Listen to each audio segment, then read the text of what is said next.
자, 그러면 디딤돌 대출에 대해서 좀 더 자세하게 알아보면은요. 신청을 할 때 세대주를 포함한 세대원 전원이 무주택자여야 합니다. 앞서 말씀드린 대로 대상 주택은 5억 원 이하의 주택이고요.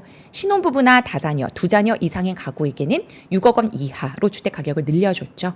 자, 소득은 6천만 원 이하인 무주택 세대주여야 하고요. 다자녀나 상초 같은 경우에는 7천만 원이었고 신혼부부는 8,500만 원 이하였습니다.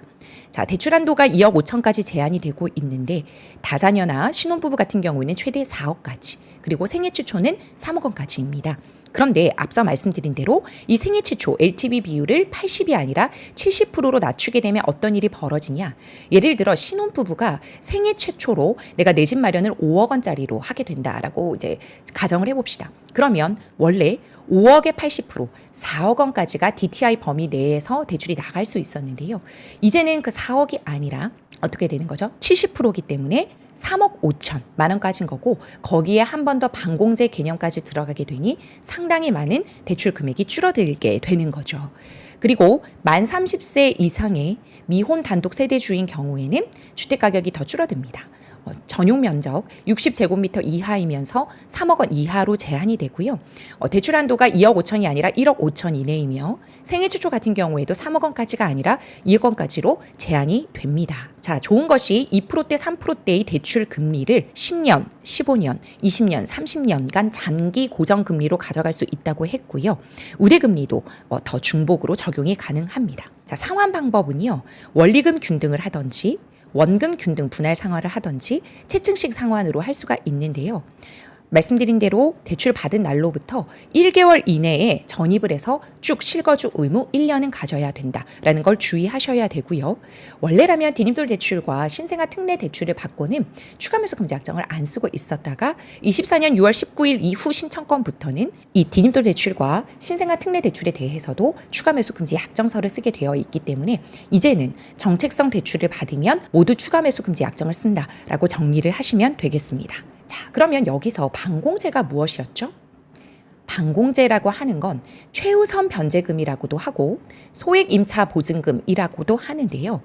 주택임대차 보호법상 이 세입자가 최우선적으로 보호받아야 하는 금액을 최우선 변제금, 반공제 금액이라고 보시면 됩니다. 만약 집주인의 집이 경매에 넘어가게 된다면 은행은 집주인에게 빌려준 돈을 못 받을 수도 있는 형국에 처할 수 있죠. 그렇기 때문에 항상 대출이 나갈 때 이 등기부 등본에 채무금액을 근저당을 설정한다. 즉 채무금액을 설정해서 안전장치를 걸고 주담대를 실행해 주게 되는데요. 하지만 추후 배당을 받게 될 때 은행의 이러한 근저당 설정 금액보다 앞서서 먼저 공제되어 버리는 금액이 바로 이 최우선 변제금, 소액 임차 보증금인 반공제 금액이 됩니다. 그렇기 때문에 애당초 금융기관에서는 원래 못 받는 금액이 되어 버리니까 해당 금액을 제외하고 대출을 진행해 주는 게 원칙입니다. 그런데 디딤돌 대출 같은 경우에는 구입자금 보증이라고 해서 반공제를 하지 않아도 되는 상품에 가입을 해서 최대 LTV 비율만큼 대출을 하게 되어 있었는데요. 이제는 무조건 반공제를 하게 된다. 이렇게 보시면 되겠습니다. 자, 그러면 이 반공제 금액을 한번 볼까요? 서울에서 집 살 때는 최소 5,500만 원은 줄어들게 되는 거죠. 이게 지역별로 다른데 경기도권 같은 경우에는 2,800만 원에서 4,800만 원, 그리고 그 밖의 지역 같은 경우에는 2,500만 원입니다. 그래서 반공제를 하게 되면 이러한 2,500만 원에서 최대 5,500만 원까지는 대출 한도가 축소된다. 이렇게 보시면 되겠습니다.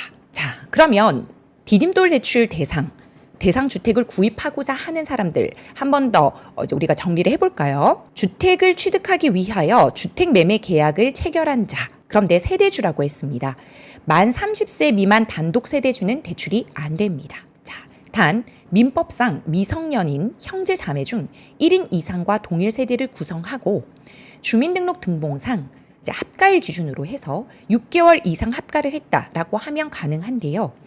만 30세 미만 미혼 세대주는 대출이 제외됩니다. 단 예외가 직계 존속 중 1인 이상과 동일 세대를 구성하고 주민등록 등본상 합가일 기준 계속해서 6개월 이상인 경우에는 이 무주택 세대주 30세 미만이라 하더라도 인정이 되어 이 디딤돌 대출을 받게 되는 거죠. 그리고 세대주를 포함한 세대원 전원이 무주택자여야 합니다. 자, 그러면 이 디딤돌 대출에서 말하는 세대주란 뭘까요? 바로 세대별 주민등록상의 배우자 그리고 직계존속, 이 직계존속에는 배우자의 직계존속도 포함이 됩니다. 또는 직계비속인 세대원으로 이루어진 세대의 세대주.